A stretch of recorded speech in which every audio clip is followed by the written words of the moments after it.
Muy buenos días. Este es el video que se corresponde con la devolución del trabajo integrador domiciliario número 2, que abarcó el capítulo pediátrico y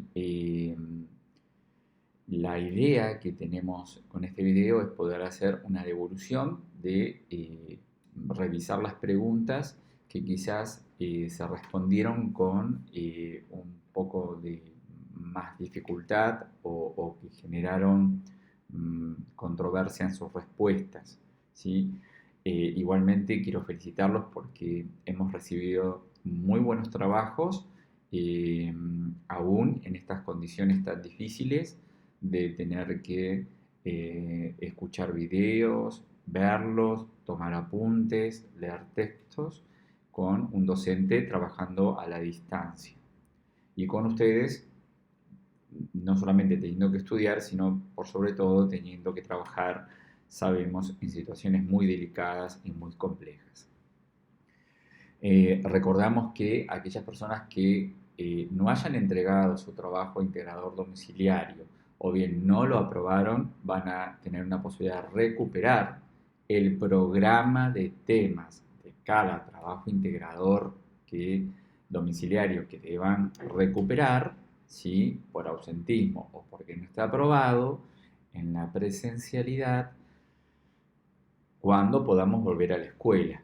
¿Sí? Entonces, si me fue mal en el trabajo integrador domiciliario número 2 o no lo entregué, si no lo entregué tengo ausente.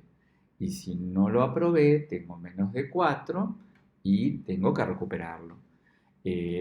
Pero voy a recuperar el programa de temas. Es decir, si bien esta devolución me sirve para seguir aprendiendo, para todos, aprobamos o los que no lo aprobamos, los que tengan que recuperar tienen que preparar el programa de temas, no solamente las preguntas que están en este trabajo integrador, sino el programa de temas completo que hace al trabajo integrador domiciliario, el 1, que es todo el capítulo obstétrico neonatal, o bien el número 2, que es un capítulo eminentemente pediátrico. Bien, eso es la primera parte de lo que queremos explicarles, ¿sí? Para que ustedes tengan la oportunidad de saber que si no enviaron su trabajo o no lo aprobaron, la materia todavía se puede recuperar y regularizar. Igualmente recuerden que tenemos que hacer la práctica, ¿sí? Así que por ahora lo que hemos aprobado es la teoría, o lo que queda por recuperar es la teoría.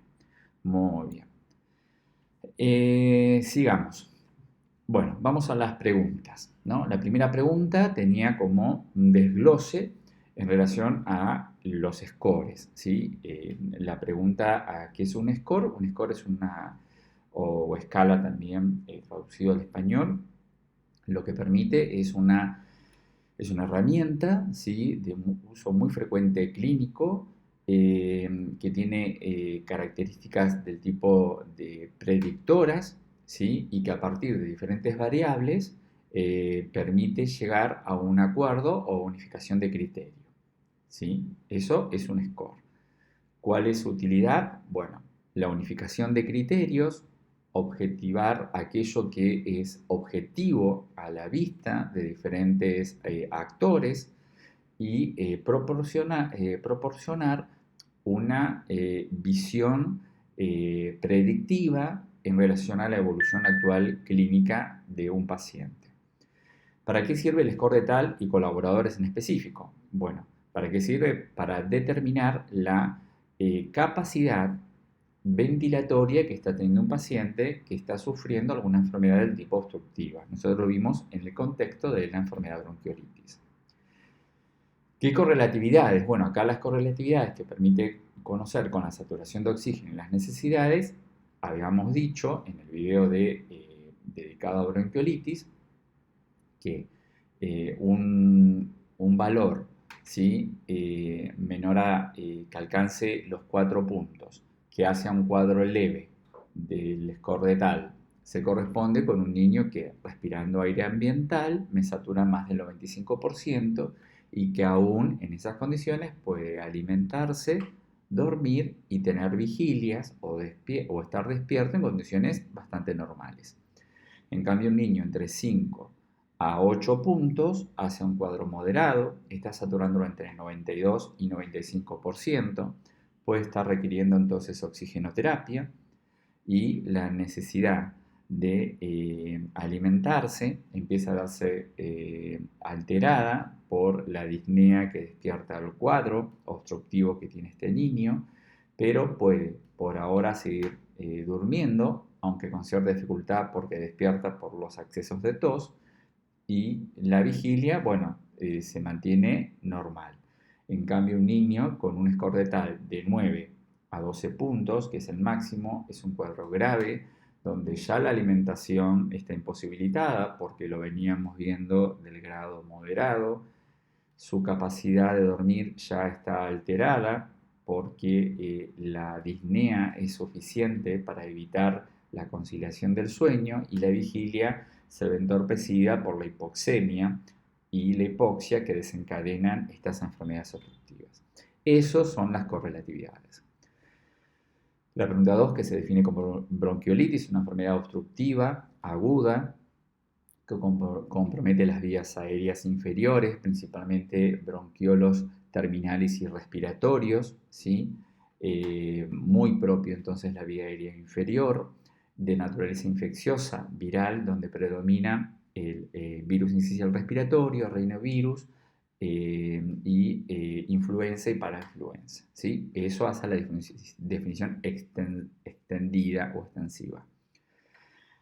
Dice, algunos niños con cuadros de hipoxemia e hipoxia pueden ser candidatos a usar cánulas nasales de alto flujo, CAFO, le decimos en los servicios. El objetivo de este dispositivo es otorgar una mezcla gaseosa de oxígeno y aire comprimido, ¿sí? Enriquecido a presión positiva, ¿sí? Enriquecido a presión positiva. Eso es el objetivo especial que tiene, ¿sí? Que esa mezcla gaseosa, humidificada y calentada, ingrese al paciente por esta cánula, pero a alto flujo, es decir, con una presión positiva, siendo un método no invasivo. Es como un CPAP, pero modificado para el cuidado infantil. ¿Este dispositivo necesita modificarse y calentarse? Sí, por supuesto, porque habíamos dicho que el oxígeno frío y seco, o esta mezcla gaseosa fría y seca, ¿sí? Altera la capacidad de depuración mucociliar, altera también la capacidad de respuesta tusígena, también predispone a tener episodios broncoobstructivos. Eso es cómo altera que este gas medicinal solo o mezclado con aire comprimido esté frío y seco. ¿Qué técnica de alimentación es por Gavage? ¿Qué es? Bueno, es una técnica de alimentación enteral artificial porque necesita de la colocación de una sonda nasogástrica previamente, por eso es artificial, donde se alimenta a partir de conectar una jeringa sin su émbolo en el extremo externo de la sonda y a partir del uso de la gravedad y la altura que toma la jeringa, el alimento corre a una velocidad directamente proporcional a la altura, ¿sí? Directamente proporcional a la altura. Cuanto más alta está la jeringa, más rápida es el descenso del alimento. Los requisitos de seguridad, acá no hubo mayores inconvenientes, la posición semi-Fowler a fin de facilitar la fisiología de la alimentación y el recorrido que hace el alimento una vez que alcanza la cámara gástrica. Eso minimiza también los fenómenos de reflujo gastroesofágico y el síndrome de Mendelssohn, que es el de broncoaspiración. El segundo es la auscultación de la sonda, de asegurarnos que esté en la cámara gástrica, ¿sí? A partir de la auscultación en el epigastrio, de un soplido de aire de 1 o 2 centímetros de aire por la sonda. Y el punto C, la fijación de la sonda para evitar desplazamientos accidentales. ¿Qué dos condiciones debe cumplir el paciente para emprender el consumo de alimentos por vía enteral oral? Es patrón eupneico, y una frecuencia respiratoria que no supere los 60 ciclos por minuto. Estamos hablando de lactantes, ¿sí? Porque la bronquiolitis es una enfermedad propia del lactante, es decir, de un niño que no tiene más de 2 años de vida, ¿sí? Eso es un lactante. ¿Cuál es el objetivo primordial? Y dice fisiológico, podría decirse, del drenaje pleural. Acá nadie la acertó, ¿sí? El objetivo primordial es recuperar la presión negativa pleural. Ese es el objetivo primordial. Por eso yo les puse entre paréntesis fisiológico, podría decirse, ¿sí? No es fisiológico que el espacio interpleural evacúe hematomas. Me pusieron hematomas, no, por favor, hematomas no existan. Que evacúe eventualmente coágulos, líquidos, trasudados, exudados, empiema. Eso no es fisiológico. Lo fisiológico, como objetivo, es que a partir del drenaje recupere la presión negativa. Muy bien. ¿Qué dos evidencias tenemos de que el sistema está permeable? Bueno, el burbujeo y la oscilación del débito atrapado o bien en la prolongación del drenaje o bien en la rama larga, que es la que queda sellada bajo agua. ¿Cuáles tres cámaras se identifican en un sistema de drenaje pleural de triple cámara? Bueno, tenemos un espacio de recolección, otro de sellado y el más distal del paciente es el sistema que controla y regula la aspiración negativa al cual está conectado el sistema. ¿Qué datos son relevantes? Y acá faltó lo más importante que siempre hicimos hincapié, que nadie lo puso, el volumen testigo, ¿sí? Todos pusieron poner una reglita, medir por turno, nombre del paciente, y sí, está bien, ¿sí? Pero si yo no conozco el volumen testigo, es decir, cuánto le puse para habilitar el sistema, yo después no puedo adivinar, ¿sí? Si el que coloca el sistema, porque cuando se habilita, dice la pregunta, yo no pongo que el volumen testigo son 300 mililitros, cuando yo vaya a medir, si no sé cuánto volumen testigo tenía, no puedo adivinar cuánto drenó el paciente, ¿sí? Muy bien, por favor vean eso. Acá en relación a las diarreas virales hay un laboratorio, ¿sí? Donde, bueno, tenemos una hipopotasemia, una hiponatremia y una acidosis metabólica muy propia de las complicaciones a las que se puede llegar con diarreas agudas, mucho más aún cuando los niños empiezan a deshidratar. ¿Qué signo vital puede corroborar usted?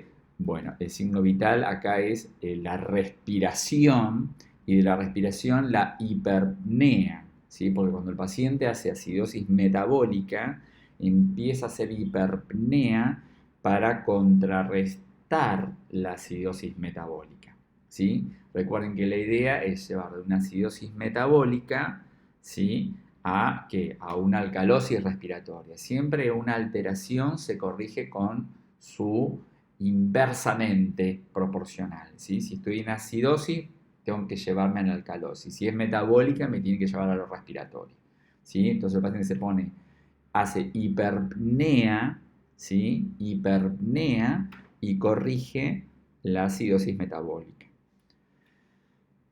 ¿Por qué una dieta gastroprotectora puede tener concentraciones ricas de hidrato de carbono? Esto respondieron todos muy bien porque obviamente aumenta la capacidad osmótica donde la vellosidad intestinal traslada agua de su interior a la luz intestinal y pronuncia la deposición diarreica. Acá en relación al niño que pesaba, se pregunta cuánto porcentaje perdió de deshidratación alcanzado. El porcentaje, si mal no recuerdo, era 7,2. Era una moderada la gravedad. Muchos pusieron 9,2. Solamente una persona lo hizo bien, ¿sí? Recuerden que esto es una regla tan simple. Vos ponés, si 14,440 kilos es 100, 13,370 es X. Eso más o menos creo que te daba un 92,7, 93,7, algo así daba, ¿sí? Entonces, a 100 le restás lo que te da y ahí te da el porcentaje. Pero no daba 9,2 como pusieron todos, ¿sí? Si no me recuerdo era 7,2, algo así. Después, ahora que ya saben cómo calcularlo, háganlo por favor. La gravedad era moderada. Signos y síntomas. Recuerden que signos es lo que yo puedo dar constancia de lo que veo y síntomas es todo lo que se me tiene que referir de alguna manera. ¿Sí? Signos, y bueno, acá tiene la taquicardia, la hipotensión arterial, el signo de pliegue positivo, las mucosas secas, se dice mucosa, no se dice boca seca, mucosa oral seca, enoftalmia, ¿sí? Si es un lactante menor de 1 año, puedo tener fontanelas deprimidas, ¿sí? Síntomas. Síntomas, todo lo que yo puedo llegar a ver, pero lo maneja el paciente, ¿sí? La irritabilidad, el enojo, la somnolencia, porque si bien un lactante eso no lo va a teatralizar, un niño mayor sí puede ponerse enojón, enojado mucho, y uno cree que es una irritabilidad del sistema, del sensorio, y no es por un problema del sensorio, no es por la hiponatremia, sino ¿por qué? Porque el chico está enojado, ¿sí? O no se quiere despertar porque no lo quiere hacer, ¿sí? Se hace el dormido y no me responde. Entonces, síntomas, recuerden que acá es todo aquello que se está evidenciando a partir de lo que veo en el paciente y refiere el paciente, pero lo que veo hay que saberse en qué niño lo estoy viendo.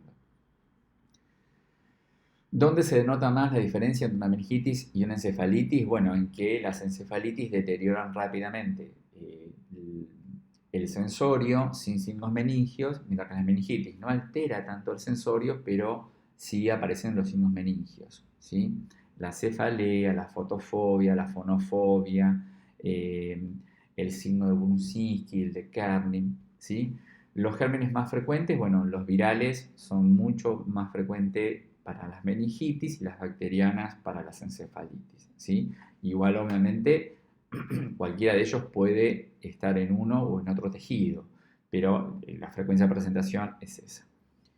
Signos y síntomas propios de un lactante de 5 años con meningitis bacteriana, así que son las más, se dicen las más sintomáticas, las que más dejan ver signos y síntomas. Bueno, signos habíamos dicho, entonces pueden tener, por ejemplo, en un niño menor de 1 año y pueden tener, por ejemplo, fontanelas abombadas, pueden tener bradicardia, bradipnea, hipertensión arterial, fotofobia, fonofobia, ¿sí?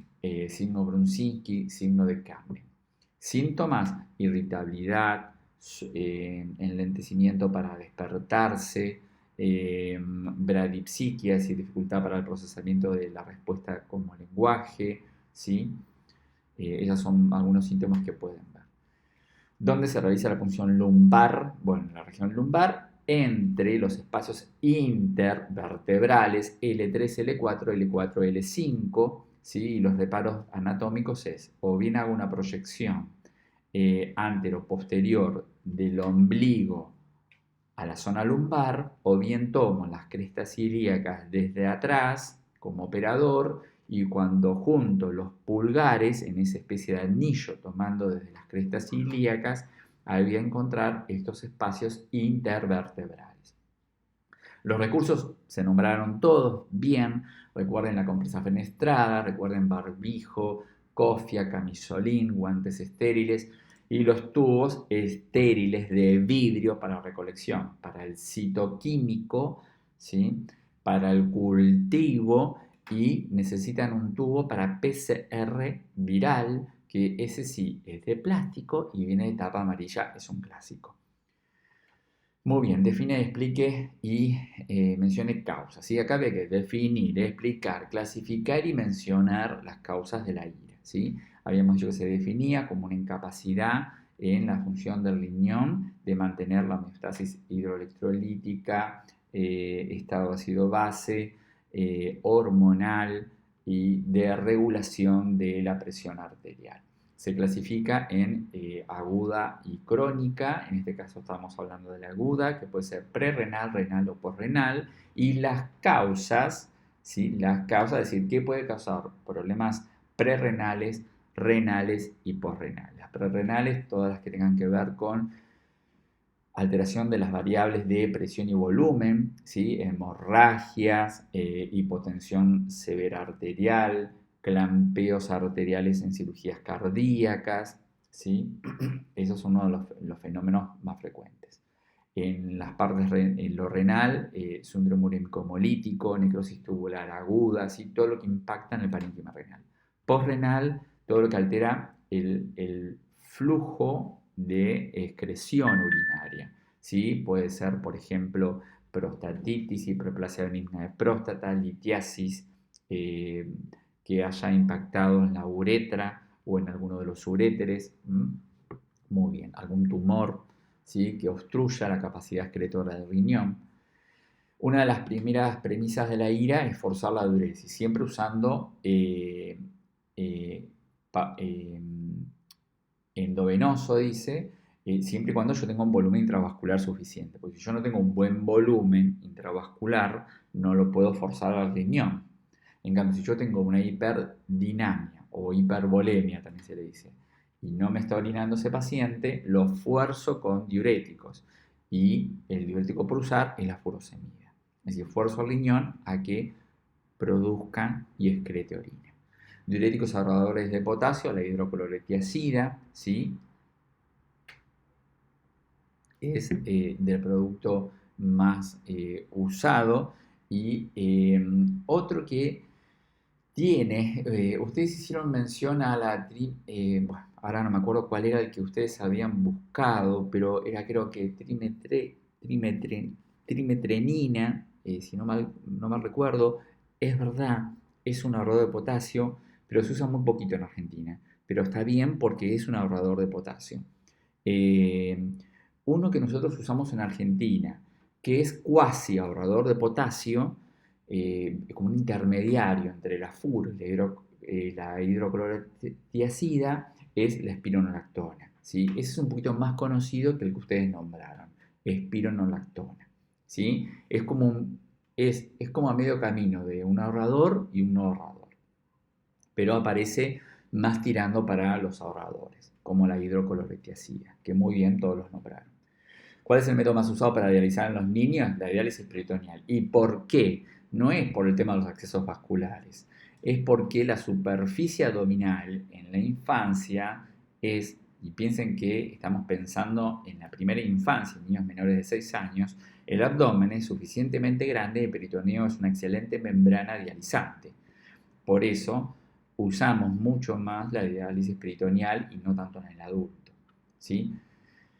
Bien, esto después da para hablar más, lo vamos a hablar en la práctica. Mencione, bueno, a continuación, cómo esperaría encontrar alteraciones en un paciente con ira. Bueno, la tensión arterial, la hipertensión arterial, el pulso, la aparición de arritmias cardíacas, la respiración, generalmente puede haber disnea en la medida que haya alguna forma de hipervolemia o hiperdinamia que repercuta sobre la capacidad exudativa del plasma en el pulmón. La PVC aumentadísima, ¿sí? Este paciente tiene precargas importantes porque no está produciendo orina, ¿sí? Entonces la PVC aumenta con valores mayores a 6 o a 8 milímetros de mercurio. La temperatura corporal, si hay infecciones de por medio, puede haber hipertermia. Y la saturación puede ser perjudicada insaturando al paciente en la medida que esté perjudicada la ventilación del paciente. Vamos a la unidad de cardio, dice qué variables dependen un adecuado gasto cardíaco. Bueno, la precarga, la poscarga, la mecánica contráctil del corazón, ¿sí? Esas son las variables más importantes. Y obviamente cuando uno habla de mecánica, habla del sistema de conducción, y del sistema de conducción habla del pulso, de la frecuencia cardíaca. Menciona diferentes mecanismos compensadores. Bien, el sistema renina-angiotensina, muy bien. Faltó la ley de Fleming-Starling, ¿sí? Como el estiramiento de la longitud de la fibra miocárdica, y los mecanismos de remodelación ventricular izquierda. Eso yo lo había explicado, ¿sí? Recuerden que activo el sistema renina-angiotensina, aplico la ley de Frank-Starling, remodelo ese ventrículo que está trabajando más, que se pone hipertrófico, y la última instancia que remodela el ventrículo a fin de compensar es la dilatación ventricular. Bien, bueno, precarga, poscarga, fracción de eyección, PVC, volumen minuto. La mayoría definió muy bien esto. Lo que faltó fueron los sistemas de monitorización. Pueden prolijar eso. La precarga la podemos monitorizar a partir de indirectamente medir la presión venosa central, ¿sí? La precarga indirectamente se mide con la presión venosa central, la poscarga se mide a partir de la monitorización de la tensión arterial y o de la presión arterial, la fracción de eyección o se mide por ecocardiografía o con la colocación de un catéter tipo Swan y Ganz, que ustedes tienen ahí una explicación en el módulo y un video para ver, muy recomendado que lo hagan. Se puede medir la fracción de eyección, la PVC se mide a partir de la colocación de un catéter central en preferentemente que alcance la vena cava superior, ¿sí? Y el volumen minuto se mide o bien con el catéter de Swan y Ganz, ¿sí? Por termodilución, es uno de los métodos más usados, o también por ecocardiografía se puede aproximar bastante conocer el volumen minuto. ¿Cómo se clasifica la insuficiencia cardíaca? Bueno, teníamos según las cámaras, derecha o izquierda, según la fracción de eyección, sistólica o diastólica, según el tiempo, aguda, crónica o descompensada. ¿Cómo repercute en signos y síntomas la insuficiencia cardíaca derecha e izquierda cuando se buscan manifestaciones retrógradas? Es decir, siempre pensando del ventrículo hacia atrás. El ventrículo derecho, hepatomegalia, esplenomegalia, edemas varios por doquier, ¿sí? Eso es muy propio, ingurgitación yugular positiva, eso es muy propio de la insuficiencia cardíaca del ventrículo derecho retrógrado. El ventrículo izquierdo, todos los problemas pulmonares, disnea, hipoxemia, insaturación de oxígeno, ruidos agregados como rales. Muy bien. ¿Qué eventos pueden conocerse como alteraciones de insuficiencia cardíaca izquierda anterior hacia adelante? Y acá tenés bradipsiquia, frialdad en las extremidades, baja perfusión tisular, enlentecimiento del relleno capilar, oliguria, náuseas y vómitos por alteración en la circulación gastrointestinal. ¿Cuál es el triple pilar del tratamiento de la insuficiencia cardíaca? Controlar la precarga, bajarla, controlar el exceso de poscarga, bajarla y darle fuerza contráctil al ventrículo izquierdo con inotrópicos. ¿Sí? Ese es el triple pilar del tratamiento de la insuficiencia cardíaca. Es decir, precarga, diuréticos, poscarga, antihipertensivos, inotrópicos en la infancia, principalmente digitales, y actualmente un beta bloqueante que estamos usando mucho es el carvedilol. Recuerden eso, carvedilol. ¿Cómo se definen las cardiopatías congénitas? Se define como aquellas enfermedades que se adquieren a lo largo de la gestación, predominantemente a partir del periodo embrionario, donde hay una remodelación patológica de alguna de las cámaras del corazón, los tabiques que las separan, los mecanismos valvulares y los grandes vasos, ¿sí? Que repercute en la anatomía y en la fisiología cardiovascular una vez que se nace. Definición, ¿sí? Como está en el texto. ¿Cómo se clasifican? Se pueden clasificar según el signo que pueda predominar, que es muy clásico hablar de cardiopatías cianosantes o no cianosantes, ¿sí? Pero también una clasificación muy importante es la de si el flujo pulmonar está alterado o no, es decir, si está aumentado, está disminuido o está normal. Eso era parte, porque muchos estaban incompletos porque no nombraron eso. Y acá había que hablar de la CIB y de la tetralogía de Fallot, ¿sí? Que están invitadísimos a que lo lean, porque no hay más que acá había que leerlo y de alguna manera pegarlo, ¿sí? En cada una de las preguntas, ¿no? ¿Qué pasaba? ¿Qué era? ¿Cómo se define la CIB? ¿Cómo se clasifica? ¿Dónde está alterada la anatomía? Signos y síntomas propios y un tratamiento breve donde todos los tratamientos pasan por corregir la insuficiencia cardíaca que se desencadena por la cardiopatía congénita, una de las causas más frecuentes de insuficiencia cardíaca en la infancia, y la corrección quirúrgica que tienen estas patologías, ¿sí? Bueno, los invito a que revisen y lean estas preguntas. La idea es que ustedes ahora puedan ver sus propios exámenes y a partir de que escuchan esta clase decir, bueno, esto fue lo que me faltó, esto lo hice bien, esto no lo respondí, ya sé cómo lo puedo responder. Entonces, tómense esa tarea, que no es poca, pero es muy importante, y los que tengan que recuperar tienen que estudiar el programa de temas completo, no solamente estas preguntas. ¿Que ayudan? No lo dudo, pero tienen que estudiar el programa completo. Colegas, ha sido un gusto trabajar con ustedes, seguimos manteniendo en contacto, cualquier cosa me llaman, ustedes tienen mi teléfono móvil y encantados de haber trabajado aún en esta manera. Creo que pudimos lograrlo y alcanzar un muy interesante flujo de trabajo y un contenido muy, muy importante de conocimiento. Que tengan una muy buena semana, cuídense mucho y esperamos verlos pronto para nuestras prácticas hospitalarias.